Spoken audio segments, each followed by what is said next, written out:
Hello, welcome back to another video for Pokemon Diamond Pearl. Today we're going to be looking for Magnemite. I want to start this video off by saying that Magnemite is considered a swarm Pokemon in this game. Therefore, the way swarms work is that they are chosen randomly per day once you have beaten the game. So, on your game, you're not guaranteed to have a Magnemite swarm today when you're watching this video. But this video is here to show you where to find the Magnemite given you have its swarm. You cannot really... Well, you can change the date to force different spawn. You want to up the hours on your DS until it's around 11:58. Get into your game, wait a few minutes for it to jump into 12, and I think that's when it resets the swarm. I'm not 100% sure on that. There is definitely a time in the game where all the dailies reset, so if you find that, you can really manually change the time until you get the swarm that you're looking for. But anyway, we're going to start the video, and I want to prerequisite this saying you need to have beaten the game and obtain the National Pokedex before you can even consider going for swarm Pokemon. We're going to be doing one swarm Pokemon per week, given that we get into one that we haven't done before. Anyway, so we're going to go for Magnemite today. To check your swarm, you want to start in Sand Gym Town. Once again, beat the game and obtain the National Pokedex. You want to come into this house right here. Talk to this little girl here. She'll tell you that on the TV, they said there are Magnemites at the Fugo Ironworks. So we're going to go outside. We're going to do a Pokemon that knows Fly. And for Magnemite, you do need a Pokemon that knows Surf. So we're going to stop by a Pokemon Center right here if you don't have one. You want to come over to Floroma Town.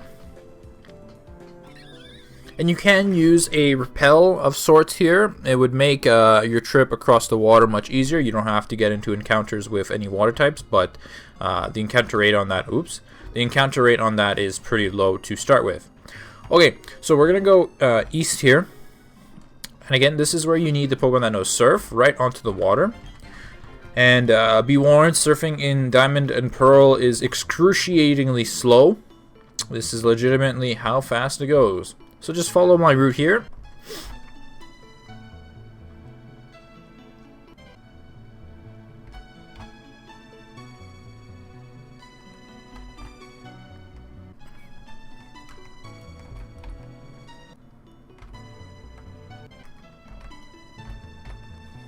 Oh, good riddance. Okay, now we're off the water. I do recommend using a repel if you're watching this and you haven't actually gone on the water yet.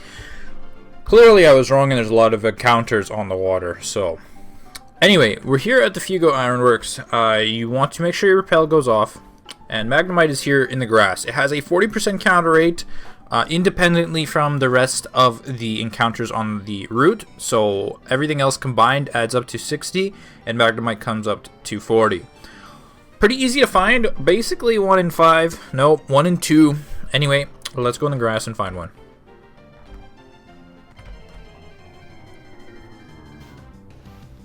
And the first encounter, we have found Magnemite, obviously because it has a very high encounter rate. This reminds me of Maryland used to own, I'm not sure if they still do, I haven't really heard much, but they were a Pokemon information website like Bulbapedia and Cerebi. And they were doing a playthrough of Platinum once, I think a Nuzlocke of sorts. And they went into the grass here for their one per route encounter, and they found a shiny Magnemite. Or no, I think the story goes they found a Magnemite, and then they did a few more encounters for whatever reason. I think they were leaving the grass, and they found a shiny Magnemite. So then they kind of switched out, and they had a shiny Magnemite on their team, which was kind of cool at the time. Not many people find shinies in their Let's Plays, but regardless, in Diamond and Pearl specifically, this is where you find Magnemite after having the swarm. If you don't have the swarm, it's not going to be here, obviously. Anyway, thank you for watching. Make sure you stay tuned for whatever I post next. See ya.